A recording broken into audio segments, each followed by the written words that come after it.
আসসালামু আলাইকুম প্রিয় দর্শক, অন্য মঞ্চের আলাপচারিতায় আপনাদের সকলকে আমন্ত্রণ জানাচ্ছি। আমার কোনো অনুযোগ নেই, তবে আছে বুক ভরা আর্তনাদ। কথাগুলো লিখেছেন বাংলাদেশের সর্বোচ্চ সাংবিধানিক পদাধিকারী রাষ্ট্রপতি মোহাম্মদ শাহাবুদ্দিন।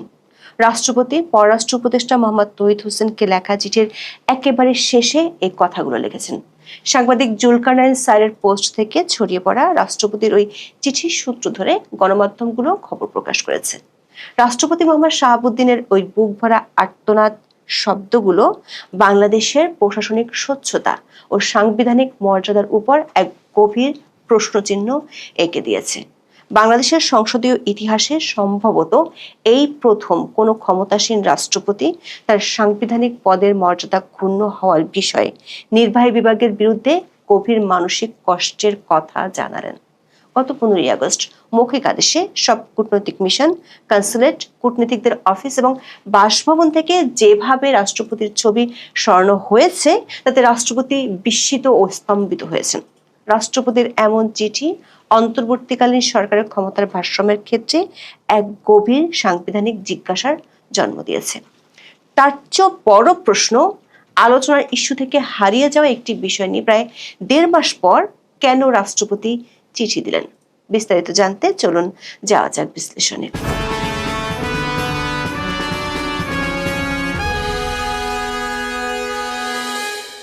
মূল ঘটনাটি ঘটে গত 15ই আগস্ট। ওই দিন পররাষ্ট্র মন্ত্রণালয় বিদেশে অবস্থিত বাংলাদেশের সব কূটনৈতিক মিশন, কনসুলেট, কূটনীতিকদের অফিস এবং বাসভবন থেকে রাষ্ট্রপতি মোহাম্মদ শাহাবুদ্দিনের ছবি সরানোর নির্দেশনা দেয়।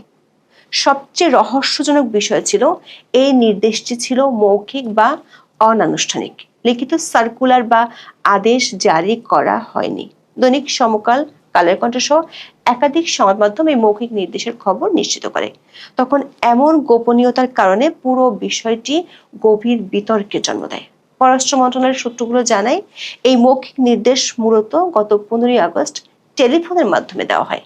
প্রশ্ন উঠেছিল, গত বছরের 5ই আগস্টের পর যখন নতুন সরকার দায়িত্ব নিল তখনই বা কেন ছবিগুলো সরানো হয়নি। প্রশাসনিক দিক থেকে এটি ছিল নজিরবিহীন সিদ্ধান্ত।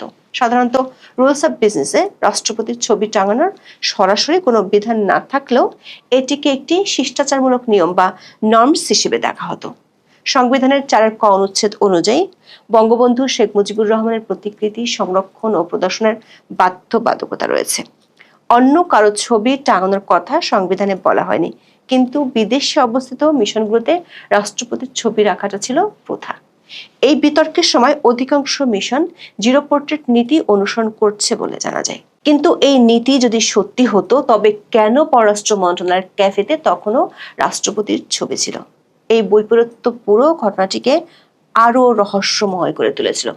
বাংলাদেশের সংবিধান অনুযায়ী রাষ্ট্রপতির পদটি দেশের সর্বোচ্চ পদমর্যাদার হলেও প্রায়োগিক দিক থেকে এই পদটাকে আলংকারিক ধরা হয়। বিশেষ করে রাষ্ট্রপতির ক্ষমতা প্রধানমন্ত্রীর বিপরীতে যে একেবারে কম, সেটা নিয়ে বহু আলোচনা আছে।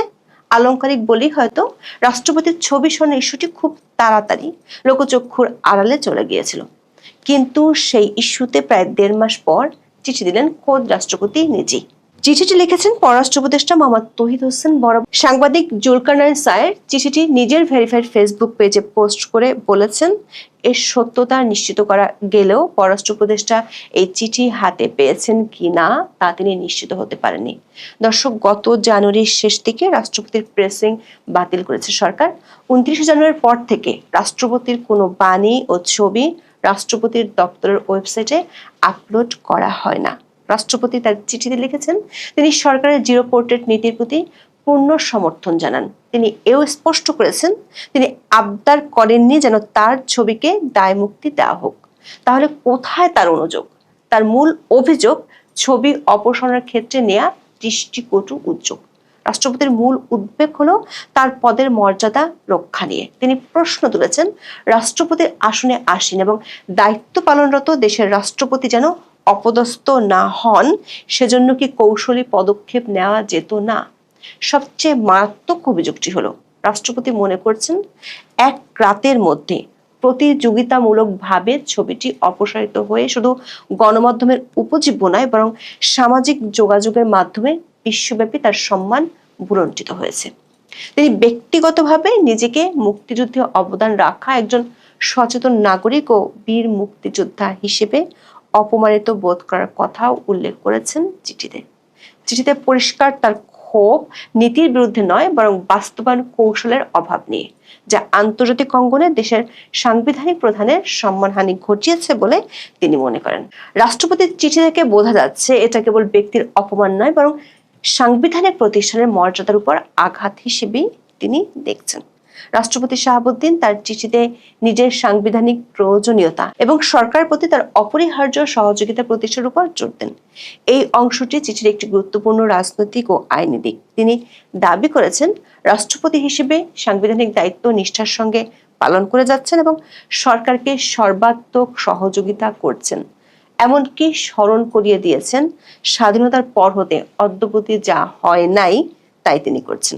উদাহরণ হিসেবে তিনি প্রায় অর্ধ শতাধিক অধ্যাদেশ জারি করে সরকারকে আইনগত পূর্ণ সহযোগিতা দেওয়ার কথা উল্লেখ করেছেন, যার বলে আইনগতভাবে অধ্যাপক ইউনূসের অন্তর্বর্তী সরকার শক্ত অবস্থানে আছে।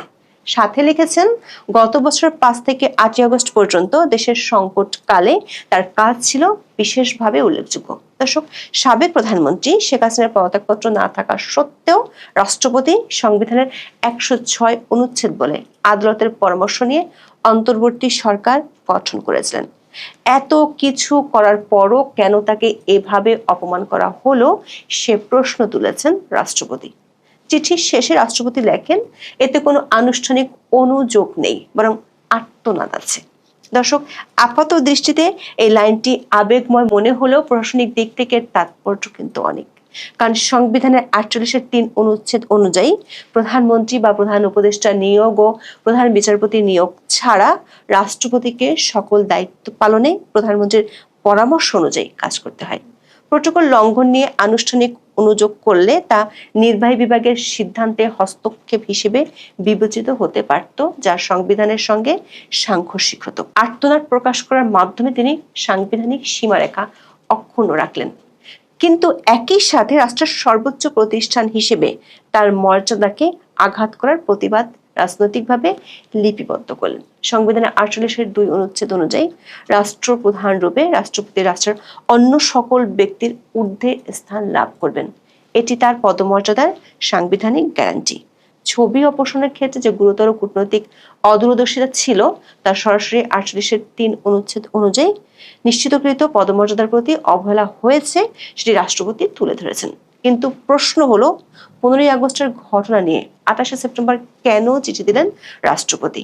এতদিন পর কেন পুরানো ক্ষত খুঁচিয়ে নতুন করে সামনে আনলেন? বিশেষ করে শেখ হাসিনার পদত্যাগপত্রের ইস্যুতে রাষ্ট্রপতি মিথ্যাচার করেছেন এমন গুরুতর অভিযোগ উপদেষ্টাদের কাছ থেকে আসার পরও তিনি ছিলেন একেবারে নীরব। অনেকেই মনে করেন তার এই চিঠি বাংলাদেশের সংসদীয় গণতন্ত্রের এক গুরুত্বপূর্ণ ঐতিহাসিক দলিল হিসেবে বিবেচিত হবে। এটি অন্তর্বর্তী সরকারের সাংবিধানিক দায়িত্ব পালনের ব্যর্থতাকে তুলে ধরে। সাথে রাষ্ট্রের সর্বোচ্চ সাংবিধানিক প্রতিষ্ঠানের মধ্যে ভারসাম্যহীনতাকে তিনি একটি দালিলিক প্রমাণ হিসেবে রেখেও দিলেন। প্রশ্ন হলো, তবে কি এই চিঠি এক ধরনের নীরব সাংবিধানিক সতর্কতা? এখন এই পর্যন্ত। সবাই ভালো থাকুন, সুস্থ থাকুন, নিরাপদে থাকুন। দেখা হবে আগামী পর্বে।